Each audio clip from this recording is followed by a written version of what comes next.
Masih ingat gak kisah Syekh Hasan Al-Basri ya. Imam Hasan Al-Basri ini ulama tabi'in yang mahsur. Nah, salah satunya nih, bapak-bapak jangan mudah dibodohin sama modernisasi agama. Mereka mengatakan kita pegang tasbih ini adalah bid'ah dan mengikuti Hindu. Apa hubungannya?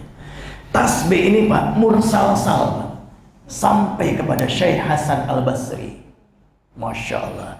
Syekh Hasan Al-Basri wafatnya beliau tasbihnya masih ada di tangannya. Waktu beliau hidup zikir terus, ditanya sama muridnya, ya Syekh, kenapa anda tidak mau melepaskan tasbih dari tanganmu? Apa kata Hasan Al-Basri? Demi Allah, aku tidak mau putus lisanku berzikir, hatiku berzikir, dan tanganku berzikir. Masya Allah. Syekh Hasan Al-Basri ikut kemana? Ikut ke sahabat Abu Hurairah radhiyallahu ta'ala anhu, sahabat Nabi. Abu Hurairah berzikirnya pakai buntalan-buntalan benang. Benang dibuntal-buntal, dirangkai, nggak begini, benang dirangkai. Ngitung zikir lagi. Abu Hurairah ikut siapa? Ikut istri Nabi, Sayyidah Sofia radhiyallahu ta'ala anha, pakai biji kurma. Subhanallah, subhanallah, subhanallah. Rasulullah tahu, nggak negur, nggak ngelarang. Apa kata Nabi? Ya istriku, maukah aku ajarkan zikir yang sekali kau mengucapkan lebih banyak dan lebih berat timbangannya? Cuma ngasih tahu, nggak ngomplain tentang hitungannya dengan biji kurma. Kata istri baginda Nabi, mau ya Rasulullah kau baca subhanallah wa bihamdihi subhanallahil azimi wa bihamdihi adada khalqihi wa ridha nafsihi wa zinata arsyihi wa midada kalimatihi. Baca itu 3 kali, udah banyak banget tuh hitungannya. Makanya kalau lagi males tasbihnya itu aja. Kalau lagi buru-buru, mau kerja nih, ini mau 100 nggak sempat, udah baca itu aja. Iya. Ulama sekarang cerdas ngikutin Nabi. Baca sholawat nggak keburu, banyak-banyak. Udah, Allahumma sholli ala sayyidina Muhammad wa ala ali sayyidina Muhammad adada khalqihi wa ridha nafsihi wa zinata arsyihi wa midada kalimatihi. Sholawatnya seberat arsy Allah, sebanyak kalimat Allah. Masya Allah. Bagaimana itu dahsyatnya? Nah, jadi ini mursalsal, Pak. Ini mursalsal. Makanya kalau ngajinya nggak ke ulama Ahlussunnah wal Jamaah, ini nggak ada hubungannya sama Hindu Bunda, nggak ada. Allahu Akbar. Sampai. Tapi tasbihnya usahakan dari kayu. Saya Hasan Al-Basri dari kayu. Kalau mau mursalsalnya sampai ke Hasan Al-Basri harus dari kayu. Kayu apanya? Bebas ya, Insya Allah. Kalau ketemu sama ulama, minta dimursalsalkan, minta disambungkan, minta disanadkan tasbihnya. Ini alhamdulillah Al-Fakir sudah disanadkan sampai ke Hasan Al-Basri. Kalau pegang tasbih ketemu guru, Masya Allah, guru suluk ya, yang makomnya sampai ke sana, Masya Allah.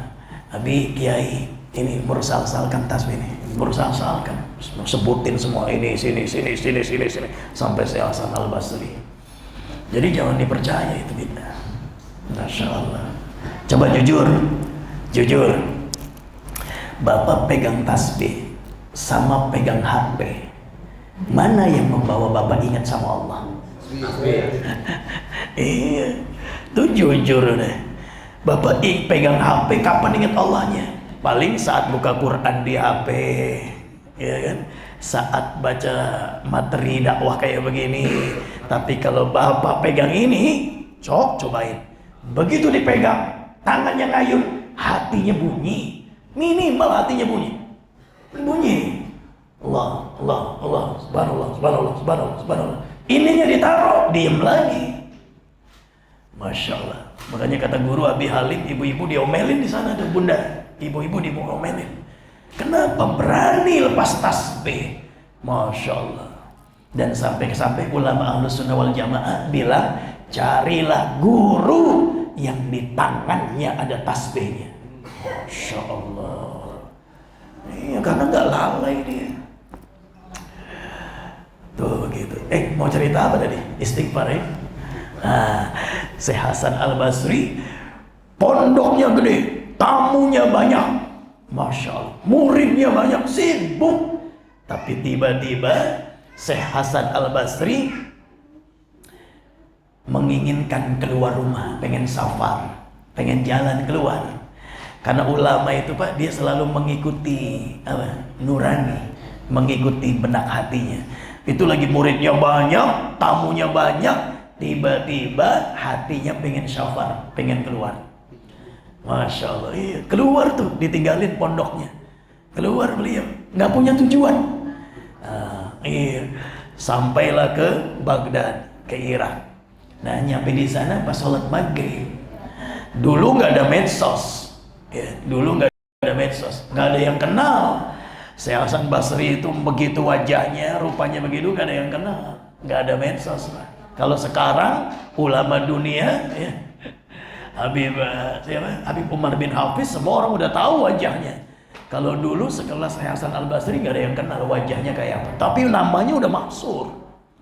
Nah, maghrib sampai di masjid Irak di Baghdad. Salat maghrib biasa di belakang. Imamnya nggak tahu kalau itu ulama besar Baghdad, nggak tahu, masya Allah, tawadu banget beliau. Setelah maghrib beliau zikir, awabin, sholat terus sampai isya. Nah, sampai isya zikir lagi, sholat witir, masya Allah. Begitu selesai, Hasan Al-Basri rebahan, pengen tidur bermalam di masjid, besok lanjutkan lagi perjalanan, nggak tahu mau kemana. Itu marbotnya galak. Al-Ukhwah begitu nggak? Marbotnya disiplin. Syekh, wah, manggil syekh. Bapak-bapak kalau bahasa Arab, kalau dengar ucapan syekh itu bukan ulama. Syekh itu maknanya 3. Orang tua, orang kaya, orang alim. Gitu. Jadi kalau bapak ke Arab nanti dipanggil syekh, jangan-jangan bapak paling tua. Gitu. Dipanggil gitu. Kata marbotnya, syekh haram, nggak boleh antum tidur di masjid. Keluar.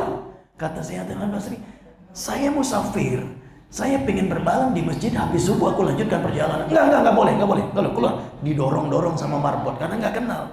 Keluar Syekh Hasan Al-Basri, marbot pergi, Hasan Al-Basri minep di teras masjid. Marbot balik lagi. Masya Allah, pengen matiin lampu di teras, lupa dia. Ngelihat Syekh Hasan Al-Basri lagi tidur teras masjid, dibangunin. Bangun, Syekh, keluar, jangan di sini. Terjadilah dorong-dorongan. Syekh Hasan Al-Basri keluar, lalu ada ruko di sebelah masjid, melihat terjadi dorong-dorongan, dilerai sama-sama tua. Ya Syekh, udah stop, ada apa ini, ada apa? Kata marbot, ini orang tua mau minum di masjid, gak boleh. Ditanya sama yang punya toko itu, mau kemana Syekh? Ya, Syekh Hasan Al-Basri bilang, aku besok mau melanjutkan perjalanan, pengen minum di masjid. Kata yang punya ruko, sudah, ayo bermalam di rukoku saja. Masuk, singkat cerita itu.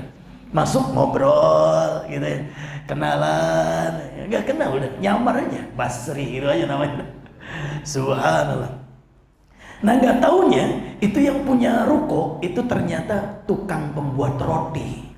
Begitu ngobrolnya selesai, permisi, ya Syekh, Anda tetap duduk di sini, aku mau ngadon roti. Sambil ngadon itu dia istighfar, astagfirullahaladzim. Hasan Al-Basri ngeliatin aja, kok nggak berhenti. Begitu ditanya berhenti, lanjut lagi istighfar. Ditanya akhirnya, ya Syekh, kata Hasan Al-Basri, berapa lama Anda melakukan istighfar sambil bekerja ini? Kata orang itu, dari aku kecil, setiap kali aku kerja, aku dawamkan istighfar setiap saat. Terus ditanya lagi sama Hasan Al-Basri, apa yang kau peroleh dari istighfarmu sekuat itu? Kemudian orang itu berhenti, wahai Syekh, tidak ada hajatku kecuali semuanya diijabah oleh Allah dengan istighfarku itu. Oh iya. Terus dia tukang roti itu diam. Tapi Syekh, sampai hari ini ada hajatku yang belum diijabah sama Allah. Apa itu? Aku pengen bertemu dengan ulama besar yang namanya Hasan Al-Basri. Masya Allah, bertakbir Hasan Al-Basri langsung bangun. Allahu Akbar. Kaget penjual roti itu. Ada apa Syekh? Akulah Hasan Al-Basri. Rupanya istighfarmu yang membuat aku meninggalkan santriku. Rupanya istighfarmu yang membuat marbot itu mengusir aku dari masjid. Istighfarmu yang menarik aku di hadapanmu. Wah, langsung tubrukan. Nangis dua-duanya. Tajam Pak. Istighfar pedagang roti bisa menarik ulama yang makomnya luar biasa. Allahu Akbar. Luar biasa tuh. Jadi banyakin istighfar dah. Allahu Akbar. Sholawat, tauhid, wah masih banyak lagi ya kaidahnya. Kita masuk kepada kajian. Ikhwah, zikrul maut kemarin sudah dibahas secara garis besar ya. Sekarang kita akan bahas persiapan perjalanan akhirat. Masih nyambung ya. Karena orang haji itu harusnya zikir maut dulu. Kalau zikir maut muncul mujahadah sungguh-sungguh, baru nanti masalah-masalah yang lain gitu. Supaya mujahadah, zikirnya zikir kematian dulu. Ikhwan, ada 7 tempat persinggahan yang pasti semua kita mengalami. Enggak bisa enggak, pasti kita mengalami semuanya. Masya Allah.